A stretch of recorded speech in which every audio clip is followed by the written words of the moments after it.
I think this is an anxiety that is shared both in Pakistan and the United States. میرے خیال سے یہ بے چینی پاکستان اور امریکہ دونوں میں موجود ہے.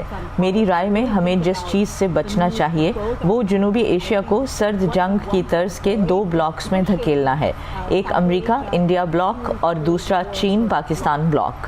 اور میں سمجھتی ہوں کہ وزیر خارجہ شاہ محمود قریشی بنیادی طور پر امریکہ اور پاکستان کے درمیان کسی اسٹریٹجک مقابلے سے بچنے کی بات کر رہے ہیں. امریکہ اور چین کے درمیان اسٹریٹجک مقابلہ ہے, امریکہ اور بھارت کے درمیان اسٹریٹجک اتحاد ہے.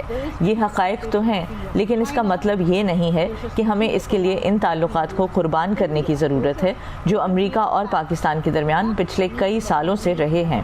As far as the engagement of Taliban, جہاں تک امریکہ کے طالبان کے ساتھ تعلقات کا تعلق ہے, انہوں نے خاص طور پر اس بات پر زور دیا کہ امریکہ کو 1990 کی دہائی کی پالیسیوں کو نہیں دہرانا چاہیے جو کہ تنہا چھوڑ دینے کی پالیسی تھی, اور اسے طالبان کو رعایتیں دے کر منانا چاہیے. آپ اس کو کیسے دیکھتی ہیں؟ I think both the United States and Pakistan realize that Afghanistan is not the same place. میرے خیال میں کوئی بھی ملک اور پاکستان اس وقت طالبان کو تسلیم کرنے نہیں جا رہا.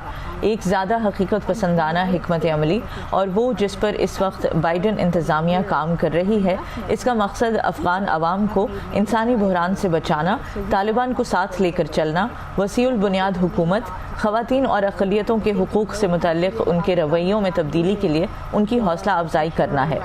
ہم جانتے ہیں کہ ان تمام معاملات پر طالبان توجہ دے رہے ہیں اور ان کو افغانستان میں ایک دیرپا سیاسی تانے بانے کو یقینی بنانے کی ضرورت ہوگی, اور میں سمجھتی ہوں کہ ہم اس کا آغاز دیکھ رہے ہیں.